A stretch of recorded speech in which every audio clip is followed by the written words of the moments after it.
Every parent has a story to tell about their child's virtual experience, and sometimes it's messy. But how does it look on the other side? We're going to hear from the ones who spent the summer coming up with a plan. Sonja Santelises is the Chief Executive Officer of Baltimore City Public Schools, just in our near neighborhood. Richard Glass is the founder and CEO of the Boys Lab, a micro school in the south side of Chicago. And Callie Evans is an economics teacher at Monroe Comprehensive High School in Albany, Georgia. Welcome. Callie, I want to start off, and again, everybody get ready, showing a video that you made that's gone crazy viral. So enjoy this, folks. What's poppin'? Miss Evans on the beat, so tap in. You got options, but you better pass my class, no flopping. Gon' log in every day, every morning I'm watching. Yeah, we virtual and you know it's up, so we about to take it up a notch. Monroe is the best, no comparing. We had to top our truth, no daring. CTAE found arts and sports. Man, I want it all to myself, no sharing. COVID-19 had a stress, but it's nothing. We gon' overcome that, facts, no bluffing. Wear your mask, wash your hands, keep it safe distance, cause I really thought that a pandemic said something. On the south, we do more than rap. Doing all we can just to get you out the trap. Teaching, uplifting, motivating, and engaging our students, going straight to the top, no cap. Ms. Evans, that's quite a way to start a forum on how we're going to disrupt education. And of course, I think you were trying to kind of get people riled up, your students riled up about, going back to school online. It's gone really viral. So I know you've had a lot of time in TV in your past, but how did it come together, and how are people reacting to it now? Well, it all started, my friend and coworker, Mrs. Williams, who also created the video, she started the rap thing off where she wanted to commemorate her first year teaching. And then I came the following year and she asked me if this was something I wanted to do and make it a back to school rap. So we already know that once school is let out in May, our students, they unpack all together and they just forget everything they've learned. So every year we want to just prepare them for what's to come for the next school year. But this year it just went off and took off a little differently because I didn't expect this to happen. Well, it's fascinating to see, and I can now imagine something like Rihanna or John Legend or lots of other entertainers beginning their own versions of going back to school. So stick at it.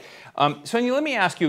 We're very close to Baltimore, and I love Baltimore, but Baltimore comes up a lot in people's discussions because it's such a place where you can go from one part of greater Baltimore to the other, and there are 20 years difference in life expectancy. That you look at structural differences, unevenness in provision, structural racism, and communities left behind. And Baltimore gives you that. You're the CEO of Baltimore City Schools, and I hate to put this on you just so bluntly, but how do you undo it? How do you undo that terrible past in a time of crisis and give students a fighting chance as they come out of it? And in a minute.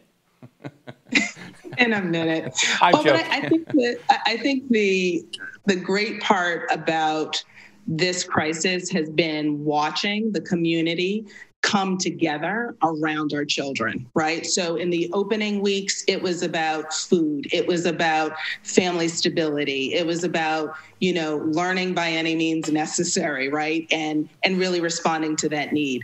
What we've transitioned into is really now asking the question that I think you were asking previously, and that is, how do we take some of the upward momentum that we had going, frankly, before the pandemic, and actually leverage that in new space? So it looks like, how do we push on things like what teaching actually looks like, right? How do we make sure that we're bringing in community partners? And so what we've seen is that the community itself is stepping up to do things. For example, Baltimore City college students who are coming out to do virtual tutoring for a lot of our young people. So it looks like taking what the seeds of upward momentum were looking like and making sure that we're seeing it through an equity lens and that we're not making assumptions. And I had teachers tell me this after the spring, that they found parents and families in every neighborhood, which, let's be clear, was true before the pandemic, that care about their young people's education. The challenge for us is making those connections in real ways. So what we found was that there were a lot of parents and families who, when we sat down and talked about technology, just needed an orientation, and they still need an orientation. And I think we've seen that in other places. But I think the real power of what I see the potential is how do we make sure that we're broadening that expanse. And so, when I see teachers like Ms. Evans, right, actually shaking up what we think of as teaching, that's part of how we disrupt on behalf of our young people. But it can't just be business as usual. And a lot of it is making sure that as communities we're connecting with young people. I think that's just a wonderful story. I also know you're working hard to put devices into your students' hands and to take them in their homes and to sort of change that proximity of technology and what it is. And I love to get back to that. But Dr. Glass, Richard, you have an experimental school, and it sounds fascinating. Without me describing, I'd love you to talk about Boys School for a moment.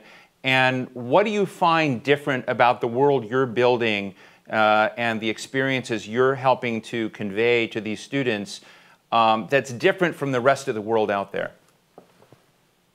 Well, one thing is that we talked about COVID a lot today, and it has impacted Boys Lab because we were a micro school that was housed within an incubator within an innovation department at a charter network. Mm-hmm. And because of financial issues, we've actually had to dissolve that micro school and integrate into a traditional school in Chicago.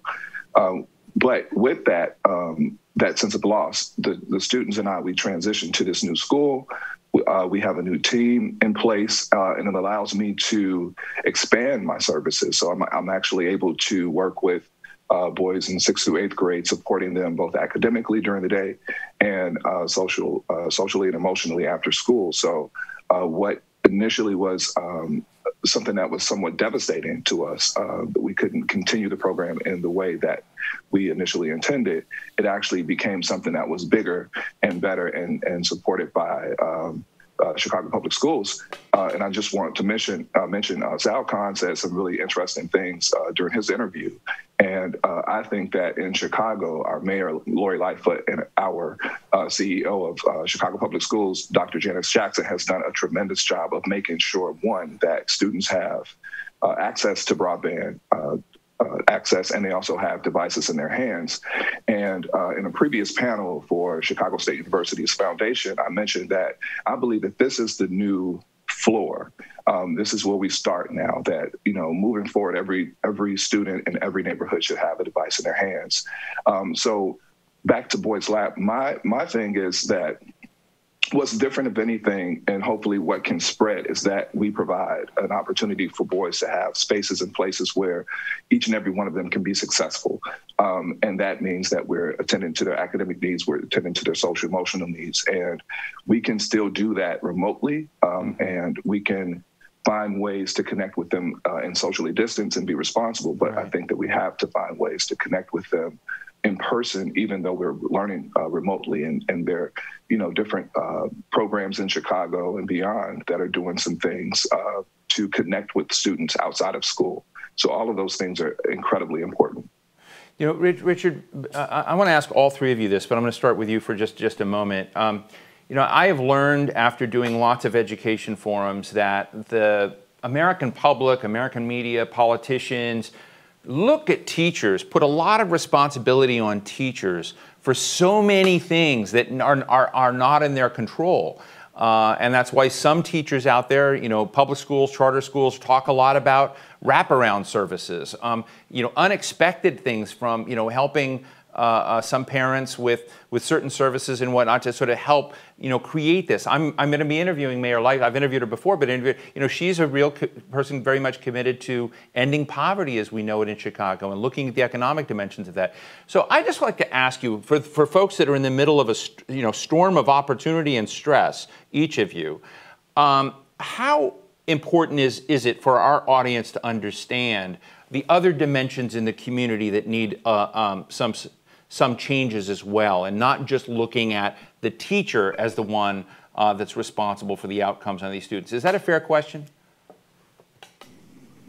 It is a fair question. And I think that we're seeing some movement in that direction. We're seeing philanthropists stepping in and saying that we're going to donate money to make sure that you have some of the resources that you need. There have been many times when that has not been available to us. So I'm excited about what this has brought on. I think that people who weren't really interested or engaged in the schooling process are now becoming more engaged, and I think our students are going to benefit. But I think that everyone has to come together. Community organizations, schools, churches, we all have a responsibility to our children, and it goes far beyond academics. We have to make sure that they're well. If they're not well, we can't really instruct them.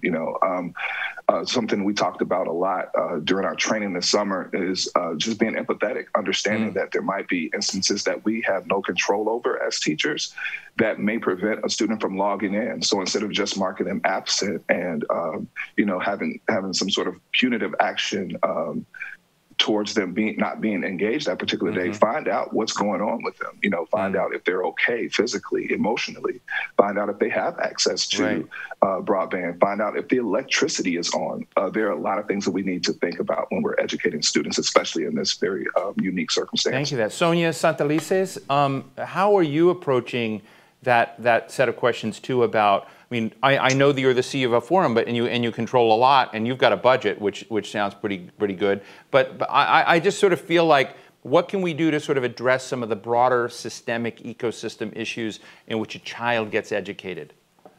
Well, I think part of what we have now is the opportunity to change the way that adults do the work in a variety of settings, right? So we have, for example, seen front and center in this crisis the real disparate approach to making sure that families in the wealthiest country in the world can eat, right? And so you traditionally have school nutrition programs separate from senior programs, separate from low-income workers' support for food, right, and stability. And so what happens, and what we saw up front was, I could officially feed the children in a family, but if a grandmother has just walked 3 blocks with her 3 grandchildren, real story, right? And I'm not going to sit there and watch her not also take food when I know the young people are going home with her. But because of the disparate ways that we approach policy, we don't have the intersections that we need in some of our family supports, in some of our feeding programs, in terms of our mental health. And I think in Baltimore City, what we've tried to do during this crisis is actually do a better job knocking down those silos. So our student learning centers, which are safe places for kids to come to be supervised, even in virtual learning space, we're partnering with our city's Recreation and Parks Department, right? That's not a separate department. And I think oftentimes we make the work of adults easier at unfortunately, the cost that children and families are facing. So I actually think our policy frames really need to change and start at the point of children, families, and communities rather than what's convenient for those of us who are parts of running systems. Before I jump to Callie, just real quick, we're in a time of social upheaval, racial divide, concerns about how, police brutality, George Floyd, I remember Freddie Gray, these issues. Do the families in the greater Baltimore area look at the educational infrastructure as something they trust or something that they are skeptical of? Absolutely an on-point question. And I would say institutionally, it's a combination of both.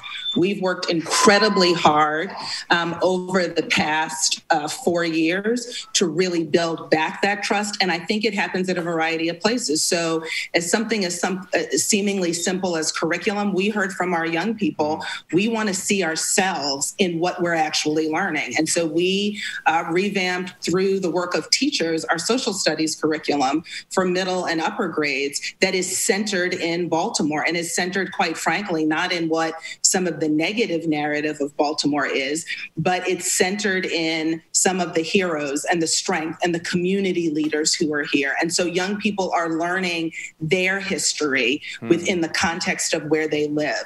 And I think that because of Freddie Gray, there was a lot of attention on inequity. So when we look at how we are delivering education in Baltimore City, we are very, very clear And we developed an equity index 4 years ago that was based on old redlining maps that originated in Baltimore. And so we judge our work using metrics that ask the question, how are we doing across the city? Right. But that in and of itself is not going to totally break that down until I can guarantee in 170 schools across the city, parents can find a quality education for their young people. So I would say it's a balance of both, but you're absolutely totally right. Important. Callie Evans, and I want to ask you, Callie, in just in the next couple of minutes we have, and Richard, I'm going to be unfair to both of you for a moment and ask you, how do we scale you? In other words, you obviously both, Callie, you have a connection with your students, and I'm just, when I meet someone, when we see these, and I hate to frame it this way, but I'm going to, I don't know how to,